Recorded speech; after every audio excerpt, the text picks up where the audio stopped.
तो एक बड़ा पहली समस्या तो नैरेटिव की है। नैरेटिव क्या चल रहा है? ये कहने में हमें जरा भी संकोच नहीं है कि जब इराक से युद्ध हो रहा था सद्दाम हुसैन से, शायद हम भी उन लोगों में थे जो ये मान बैठे थे कुछ दिनों के लिए कि इराक ने केमिकल वेपन रखे हुए थे। हम भी उन लोगों में से कुछ दिनों तक थे, लेकिन जल्दी समझ में आ गया, क्योंकि इतिहास थोड़ा सा पढ़ते थे तो समझ में जल्दी आ गया कि ये होक्स है। ये बिल्कुल होक्स था। आप लोगों सब लोगों के सामने जाहिर हो गया। तो हम लोग सतर्क हो गए। फिर वो उसके पहले उसके बाद हुआ वो 2/11 वाला। तो बुश का बड़ा सुंदर भाषण याद होगा अगर आप लोगों को, जिसको उन्होंने कौन सी लड़ाई का नाम दिया था। बुश का भाषण बहुत ही बड़ा लच्छेदार, बहुत बढ़िया भाषण था। वो ट्रम्प की तरह का भाषण नहीं था, अच्छा भाषण था जी। नहीं, हाँ वही 2/11 वाला। उसके बाद जो था, और हमारे याद है हम लोग के भी थे गया बाबू, और वो क्या नाम है, एक और पंडित जी थे बदनी पर बैठे हुए अस्सी की दुकान पर उसके, और बड़ी जोर से ललकार रहे थे कि क्या मारा है जो कि है, देखो अमेरिका को एकदम, अमेरिका का ये निकल गया वो निकल गया, बहुत तरह की भाषा जो बोली जाती है अपना वो गया बाबू। अरे वो दोनों ललकार भी बोल रहे थे। हम इत्तेफाक से वहां पहुंचे, हमने कहा क्या बात है यार, बड़ा हंगामा मचा हुआ है। तो उन्होंने खैर, तो मतलब अलग अलग ढंग से देखने का नजरिया रहता है। एक बड़ा खिलवाड़ी नजरिया होता है, ऐसा वो मारा ये मारा, वो वाला जो नजरिया होता है देखने का। क्योंकि अगर हमसे नहीं मतलब है तो दूसरों की मुर्गे की लड़ाइयों को देखने में बड़ा मजा भी आता है। तो ये तो एक स्वाभाविक मनुष्य की प्रवृत्ति है। लेकिन ये सारा जो युद्ध है कैसा, इसका नैरेटिव गढ़ता कौन है? तो हम लोगों ने बातों में तो कहा ही कि नैरेटिव तो तैयार करने वाला जो बैठा हुआ है CNN और ऊपर स्पेस से सारा सैटेलाइट, तो एकदम आपको इन्फ्यूज करता है भाई। वो उनके इन्फ्लुएंसर्स, एक नया नाम सुनने को इधर मिला, एक नई शब्दावली भी सुनने को मिली, इन्फ्लुएंसर्स। इन्फ्लुएंसर्स होते हैं, उस तरह के वीडियो चलाते हैं तो आम तरीके उसका प्रेजेंटेशन उस तरह से होता है। तो नैरेटिव जो है उसको बड़ा ध्यान से देखना होगा। डॉक्टर साहब ने एक बात कही तो हमको थोड़ा सा हम चौंके उस बात से, लेकिन शायद हम अगर अन्यथा न लेंगे डॉक्टर साहब तो जरा सा इसको ध्यान दिलाना चाहेंगे।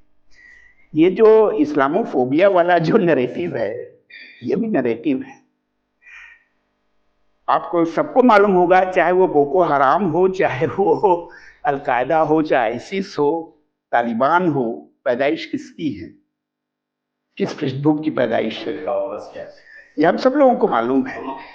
इसमें इस्लाम को दोष देना जो है जरा सा अतिरेक हो जाएगा। इस्लाम उसको लीड कर रहा है? नहीं, कुछ नहीं, इस्लाम कुछ नहीं लीड कर रहा है। वो तो उनके ग्रुप्स है ना, तो उनके ग्रुप्स है, और वो मार भी किसको रहे हैं, कहाँ कहाँ किस किस तरह की लड़ाइयाँ हो रही है, अगर उसके डिटेल्स में जाएंगे तो पता चल जाएगा। तो ये जो इस नैरेटिव्स को जरा सा ध्यान में रखना पड़ेगा। हमारे हरियर भाई ने भी एक बार जरा से ज्यादा लगता है सहज ढंग से कह दी, लेकिन थोड़ा सा हम इंगित करना चाहेंगे, क्षमा करेंगे अगर गलत लगे तो, कि ईरान के बारे में, हम सब लोगों के बारे में, कि खाइमेनी जो है साहब, वो जो खुमैनी साहब आए तो उन्होंने इस्लामिक रिवोल्यूशन के नाम पर ये सब कर दिया, फतवा दे दिया और ये कर दिया, सारी औरतों को बंधक जैसा बना दिया। एक मिनट बता रहे हैं। तो ये सब भी जो हम लोग सब लोग मान के बैठे हुए हैं कि खामेनी साहब तो, ये लोग तो मुल्ला लोग हैं, इससे फालतू काम करते हैं। लेकिन इधर थोड़ा सा हम लोगों को दूसरे ढंग से एक एंगल हुआ है कि नहीं भाई, एक जो ये इस तरह से मारपीट हो रही है, गलत हो रही है। इजराइल तो आज हमको इजराइल ज्यादा बड़े विलन के रूप में दिख रहा है क्योंकि उसका पृष्ठभूमि है गाजा वाली, जो गाजा में 2 साल से कर रहा है, इसलिए ज्यादा वो क्या कहते हैं, वो प्रोमिनेंट हो गई है चीज। तो इजराइल एक्सक्यूज नहीं ले सकता, कहने का मतलब ये है। कहीं न कहीं हमारे भारतीयों में बड़ी ये ग्रंथि छोटी छोटी रही है कि यहूदी जरा ज्यादा हमारे ठीक है, मियाँ लोगों को ठीक रखते हैं, इसलिए हम आपको सही बता रहे हैं, ईमानदारी की बात ये है। लोग ये ग्रंथियाँ हमारे हिंदुस्तानियों में रही हैं, कि ठीक ठाक है, ये पिटाई होनी चाहिए लोगों की, ये सब बड़ा गड़बड़ सड़बड़ा लोग हैं। तो लेकिन अगर अब जो डिटेल्स अगर आप देखते हैं, क्योंकि ईरान तो क्लोज था, हमें कुछ ईरानियन लेडीज से मुलाकात करने का मौका मिला था नियाग्रा फॉल पर, और जब हमने उनसे इंटरेक्ट किया, वो सब हिजाब पहने हुई थी, चेहरा अपना उठाया हुआ था सर से मुंह से, और इतनी इंटेलेक्चुअली बात कर रही थी। हम ये आज की बात नहीं बता रहे, हम आज से 10 साल पहले की बात बता रहे हैं, लेकिन इंटेलेक्चुअली बात कर रही थी, and she was so free. तो that was nothing to do with their hijab and everything. That has nothing to do. और प्रेगनेंसीज आपको मालूम कि 98% लिटरेसी है महिलाओं में ईरान में। अब इसके बाद भी कुछ चाहिए क्या?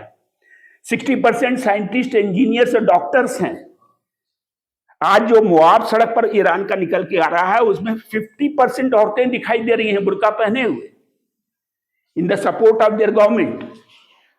नो डाउट कि वहां पर डेमोक्रेटिक विंग है, रेडिकल विंग है, वो सब है वहां पर, लेकिन अभी की सिचुएशन में तो सब जो की है अपने नेशनलिस्ट फीलिंग से जुड़ गए हैं, वो एक अलग चीज हो गई, और उसके बाद भी लोग होंगे। लेकिन कुल मिला जुला करके लेडीज की भूमिका देखिए, जो है जो वेस्टर्नाइज लेडीज हैं, वेस्टर्नाइज लेडीज, उनकी जो वेस्टर्न डेमोक्रेसी वाली जो आइडियोलॉजी है, वो आइडियोलॉजी अपनी जगह पर चलती रहती है, वो सब ठीक है, लेकिन हिजाब को लेके वो इस तरह से कहीं सफोकेटेड हो, इस बात को लेके कि साहब ये जानी चाहिए ये रेजिम, ये तो अब साबित हो गया कि वो बात खत्म है।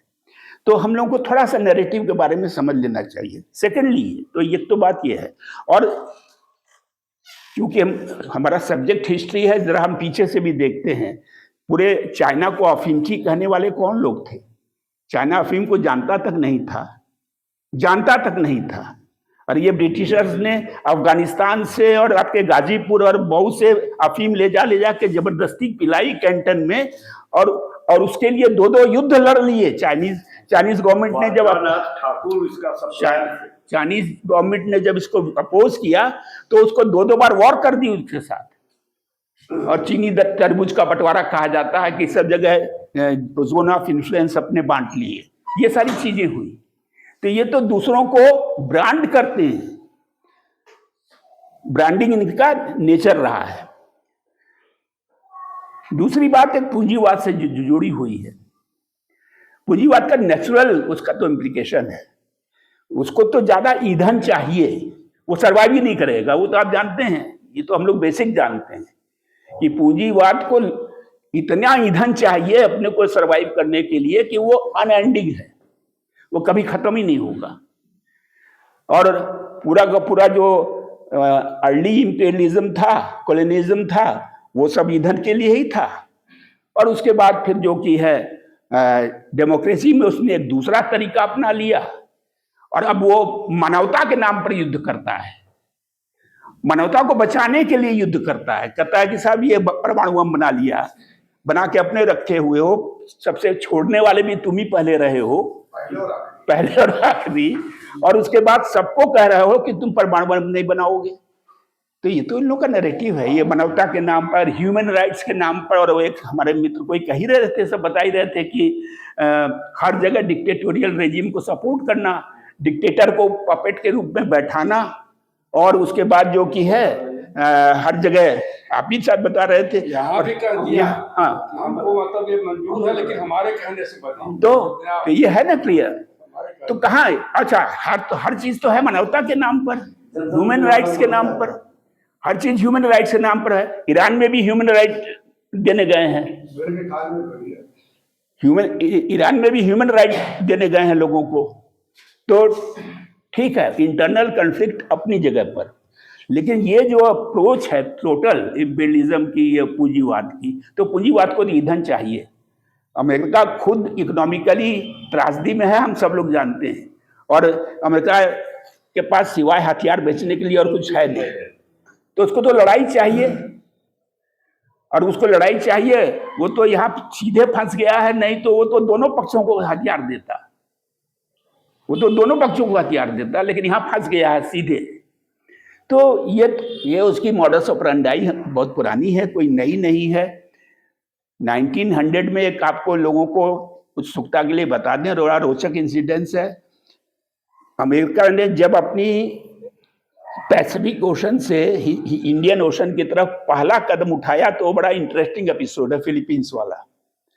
बहुत इंटरेस्टिंग एपिसोड है। मैकिन्ले साहब प्रेसिडेंट थे उस समय, और एक एक्सरसाइज के लिए एक इनका शिप निकला हुआ था इंडियन ओशन की तरफ, एक्सरसाइज के लिए। उसके पास नेवी हुई थी नहीं, अमेरिका के पास उस वक्त कोई नेवी नहीं थी, सारी नेवी तो ब्रिटिशर्स के पास थी। 1900 की बात कर रहे हैं। और साहब वो स्पेनिश उपनिवेश था क्यूबा, उसको लेके झगड़ा चल रहा था। अमेरिका उसमें अपना दांव खेल रहा था होशियारी से, तो स्पेन से झगड़ा उड़ा ले लिया था। खैर वो लंबी कहानी। बहरहाल तो क्या हुआ कि स्पेन से झगड़े के नाम पर एक शिप खड़ा हुआ था अमेरिका का हवाना पर, हवाना नहीं उसका बंदरगाह पर, वहां खड़ा हुआ था और वो विस्फोट हुआ और डूब गया। हल्ला मचा पूरा। हार्पर्स वीकली पुराना वो जो उसने बाकायदा एडिटर ने नोट लगा दिया खूब बढ़िया सा, ये सब स्पेनिश ने किया है। स्पेनिश ने उसमें कुछ नहीं किया था, वो बम विस्फोट हुआ, उपद्रवी ने किया, किसने किया पता नहीं, अभी तक नहीं मालूम है। और वो हल्ला मचा दिया साहब, और वॉर पेंट होनी शुरू हो गई कि अमेरिका मस्ट इंटरवेन, ये सारा शुरू हुआ। तो स्पेन को पता लगा, जब भाई उस समय कम्युनिकेशन इतने नहीं न थे, केबल शुरू हो गया था अंडर वाटर, तो उसने लिख के भेजा कि हमने ये काम नहीं किया है, और अगर फिर भी आपको लगता है कि हमने किया है तो हम इसका मुआवजा देने के लिए तैयार हैं, आपका नुकसान हुआ है तो। ये बाकायदा उसने लिखित टेलीग्राफ किया। तो संसद में जब खड़े हुए मैकिन्ले साहब, तो उन्होंने बड़ी जोर से ये खबर फैलाई कि ये हुआ है और हमारा शिप डूबा है। स्पेन ने अपॉलोजेटिक होके कुछ लिखा है या अपनी एक्सक्यूज बताई है। इस बात को उन्होंने बड़ा धीमे से कहा, nobody could hear it. Spain ने इसके लिए एक्सक्यूज ली है, ये कोई नहीं सुन पाया। अब जिंगोइज्म शुरू हो गया अमेरिका में। जिंगोइज्म इधर शुरू हुआ, और वो जो शिप घूम रहा था वहां पर इंडियन ओशन में, उसने जाके फिलीपींस पर कब्जा कर लिया। घुस गई सेना, उनकी मराइन जो होती है, और उसने खबर भेजी एडमिरल डेवी ने कि साहब हम लोग आ गए हैं फिलीपींस पर, उपनिवेश था ना स्पेन का, बताइए क्या करें। तो मैकिन्ले साहब ने दूसरे दिन बताया कांग्रेस को, उस वक्त कांग्रेस से बोलना पड़ता था ना, कि साहब रात भर हमने गॉड से प्रे किया कि व्हाट शुड वी डू है, और मॉर्निंग में हमको गॉड ने हमको मैसेज किया। हम घुटने के बल बैठे और हमने प्रे किया, और गॉड ने हमको मैसेज किया, गो अहेड। ये सब बड़ा डॉक्यूमेंटेड चीजें हैं। गो अहेड, फिलीपींस पर कब्जा हो गया। यानी अब तो देवता ने इल्हाम दे दिया है, तो अब इसके बाद क्या बचा हुआ है। तो ये सब प्रैक्टिस जो है ये कोई नई नहीं है। ये शुरुआत हुई थी जब उसने इंडियन ओशन में पहला पैर बढ़ाया था। फर्स्ट वर्ल्ड वॉर हुई, सेकेंड वर्ल्ड वॉर हुई, उससे अमेरिका किस तरह से इमर्ज हुआ वो हम सब लोगों को मालूम है। तो इसके बाद से ये जो चुरी, तो what claim India America has, पहली बात तो ये है कि अमेरिका को क्या क्लेम है, क्या वो दूसरे के लैंड में वो डिसाइड करता फिरे, क्या क्लेम है। पहले बेसिक बात तो ये उठती है, अरे तुम अपने घर में रहो, कायदे से व्यापार व्यापार कर रहो, करना है करो, चीज खरीदो कि चीज बेचो, तुम वो सब नहीं करोगे, तुम जाके दूसरों के एसेट्स पर कब्जा करोगे। तो ये तो अब इससे ज्यादा ब्लैटेंट इंपीरियलिज्म क्या हो सकता है। ब्लैटेंट है, इसमें तो कोई छिपी हुई चीज ही नहीं है। इसमें हम लोग ईरान वगैरह का किसी ऐसी भी, अच्छा वो अयाश लोग, अब दुबई नोबडी का सेफ हेवन कहलाता था ना, वो दुबई तो सेफ हेवन कहलाता था, क्योंकि यहाँ तो कहीं कुछ नहीं। भाई शेख लोग बड़े ठीक आदमी हैं, ये लोग देखिए सबको छूट भी दिए हुए हैं, सारा कुछ है, यहाँ प्रॉपर्टी खरीदो टैक्स नहीं लगेगा, फलाना खरीदो टैक्स नहीं लगेगा, बड़े क्या कहना साहब, सब लोग मौज में। और हमारे मिडिल क्लास और हमारे जैसे मिडिल क्लास के लोग, हमारे बच्चे, हमारा भतीजा है तो वहां पर तो खुश ये देखिए है झूठ है। अभी तक हम लोग जो कि है समाजवाद और फलानावाद और इस सब की बातें करते रहे हम लोग के डैडी लोग। वही एग्जैक्ट बता रहे हैं सिंह साहब, ये एकदम प्रैक्टिकल बात है। हमारी जनरेशन, ये जनरेशन ये कहने लगी कि आप लोग पापा, आप लोग पुराने लोग हैं, फालतू बातें करते हैं, इसकी जरूरत क्या है समाजवाद उमाजवाद की बात करने की। हम बिल्कुल यही है ही है। देखिए सब चल रहा है, अरे ठीक है। और जो लोग कमजोर हैं हमारे भाई की तरह से या डिप्राइव्ड कम्युनिटीज हैं, they are themselves responsible for their status.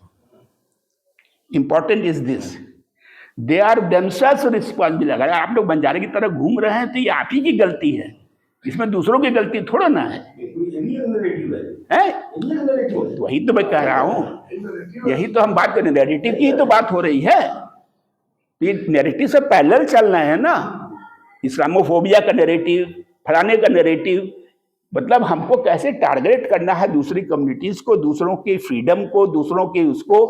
और हमारे लिए इस नैरेटिव के लिए हमारे पास स्लोगन क्या है? Human rights, democracy. ये भी एक स्लोगन है। ये सब स्लोगन के रूप में इस्तेमाल हो रहा है। और आप यूं कहें कि पहले हम लोग स्लोगन नहीं इस्तेमाल करते थे, पहले भी हम लोग स्लोगन ही इस्तेमाल करते थे सर। जब हमारा फ्यूडल एज थी तब भी हम लोग झंडे लेके स्लोगन इस्तेमाल करते थे। जब वैदिक काल में आप घूम रहे थे ना सबको कब्जा करते हुए, तो भी आप स्लोगन ही इस्तेमाल करते थे। वेदों को, वेद के नाम पर सब होता था, हे इंद्र मुझे ताकत दो। तो हमको सारे विश्व को आर्य बनाना है, कृण्वन्तो विश्वम आर्यम, ये सब हम कहते ही थे ना। ये सब स्लोगन है, सब नैरेटिव है। और हर पावरफुल कम्युनिटी जो की है वो स्लोगन बनाती है दूसरों पर कब्जा करने के लिए। ये आज से नहीं होता है। और करते करते करते करते करते करते हम लोग जब सेकेंड वर्ल्ड वॉर बिता लिए, लड़ भिड़ लिए, कुछ ज्यादा यूरोप का नुकसान हो गया था उसमें, तो वो क्योंकि बैटलफील्ड थी, यूरोप तो बैटलफील्ड थी, तो इसलिए जरा ज्यादा नुकसान हो गया। तो थोड़ा सा हिलन हुई, थोड़ा सा डोलन हुआ, नहीं भाई जरा सा ठीक से रहना है, तो उसमें भी वीटो पावर लेके चले आए। भाई लीग ऑफ नेशंस तो आपको मालूम है कि फ्रांस और ब्रिटेन की चीज थी। First world war second world war के बीच की वाली जो थी लीग ऑफ नेशन, वो तो फ्रांस और ब्रिटेन डायरेक्ट कर रहा था, और लात खा गया अंत में हिटलर से। अरे भाई हिटलर को हम उस वक्त दोष नहीं दे सकते हैं, तुमने उसको एकदम खत्म कर दिया था वर्साई की ट्रीटी में।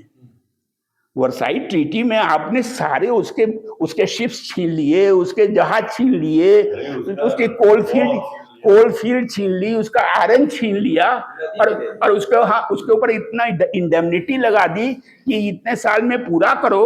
ये भैया जब हम कमाई नहीं पाएंगे तो पूरा कैसे करेंगे? आपने कमाने का भी जरिया छीन लिया उसका।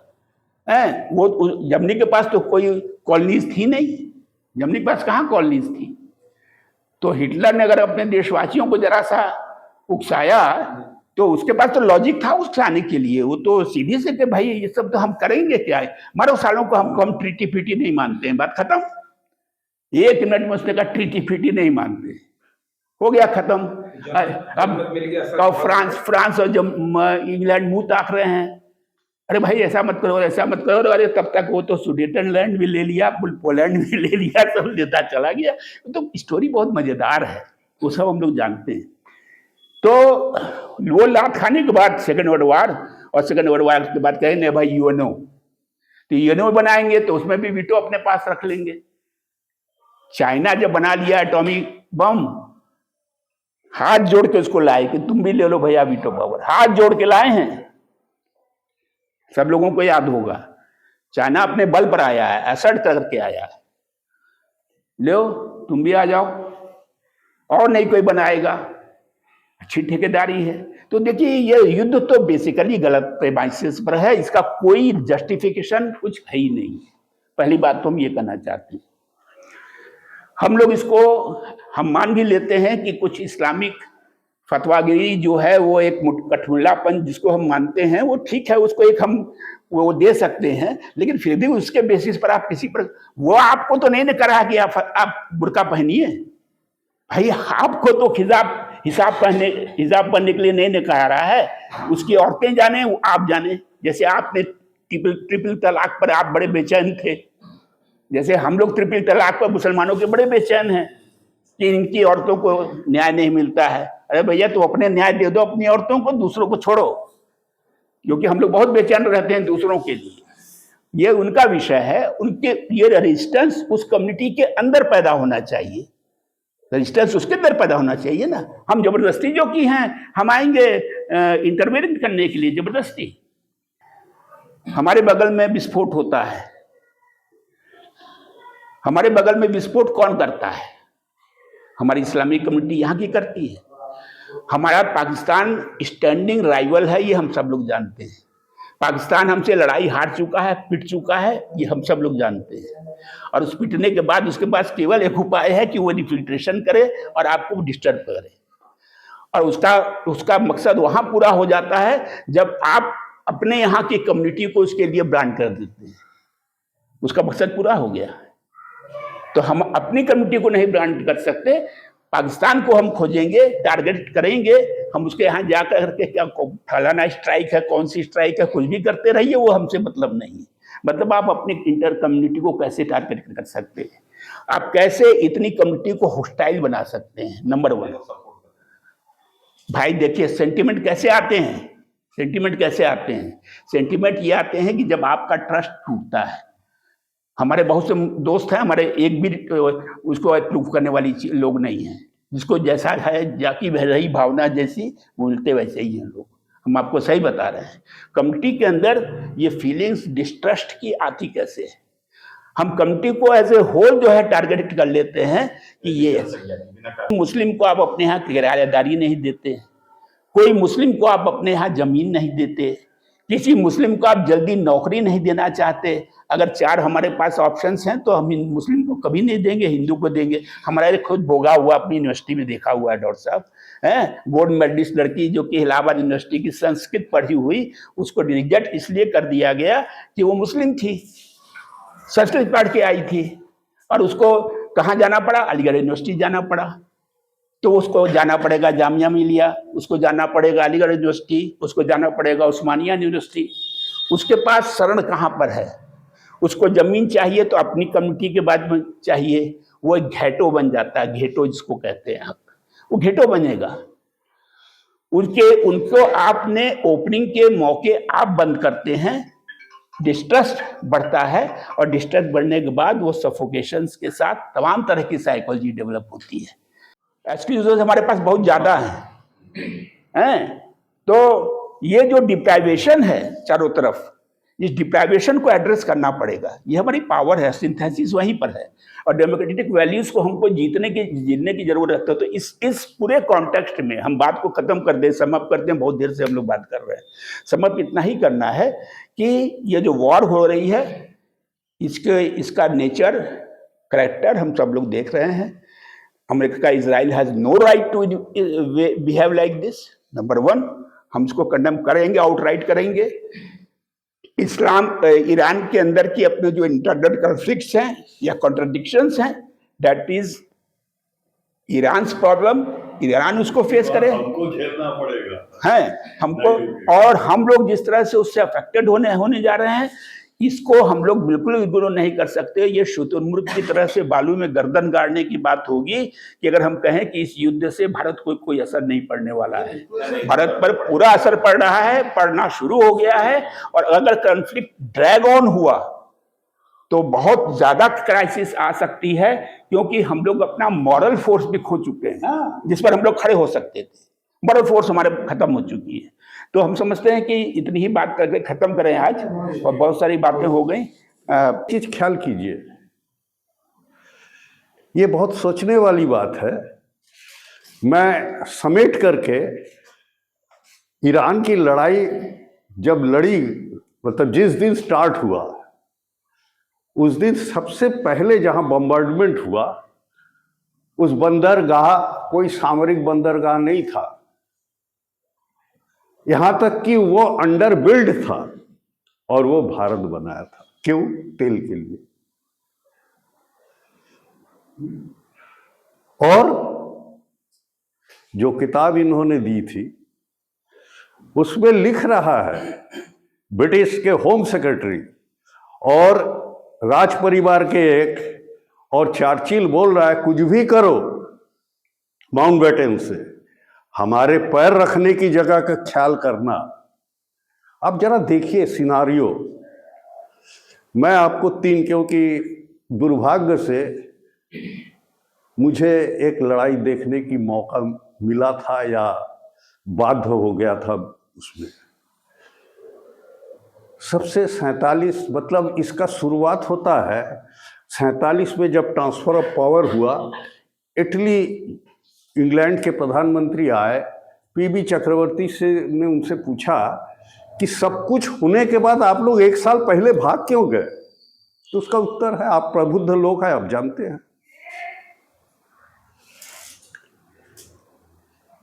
फिर 47 के बाद मैं छोटी छोटी संघर्ष की बात नहीं कर रहा हूं। 65 की लड़ाई हुई, मैं चीनी हमला की बात नहीं कर रहा हूं, मैं चीनी हमला कह रहा हूं। आप लोग जो हमारे चेहरे से या उससे परिचित है शायद अबाक हो रहे हैं कि मैं चीनी हमला क्यों कह रहा हूं। मैं उसको चीनी हमला ही कहूंगा क्योंकि चीन अपना कैरेक्टर बदल चुका है और वो बदलना ही था। हमने गलत सोच लिया था। 65 की लड़ाई हमने 2 साम्राज्यवादी शक्ति को उस्का दिया, चीन और अमेरिका। अमेरिका के जो आर्थिक स्रोत है वो आर्मामेंट बेचना है। सबरजेट और पैटर्न टैंक पिटा गया। वो क्या छोड़ देगा? कोई व्यापारी छोड़ देता है? 70 जिसके साथ मैं इन्वॉल्व हो गया था, 70 में फिर पिटा गया। जरा सोचिए 70 में एक चीज हो रही है जो 47 में उसका रेक्टिफाई किया जा रहा है। आप लोग बहुत ऊपर ऊपर चल रहे थे, मैं सुन रहा था। ऐसी बात नहीं कि मैंने गौर से नहीं सुना, बहुत गौर से सुना। एक तरफ 2 नेशन थ्योरी जो है गलत साबित हो रहा था, दूसरे तरफ जो है पैटर्न टैंक पिटा जा रहा है, साइबर जेट पिटा जा रहा है। कहां बेचेगा? 70 के बाद क्या हुआ वो बताने की क्या जरूरत है आप लोगों को?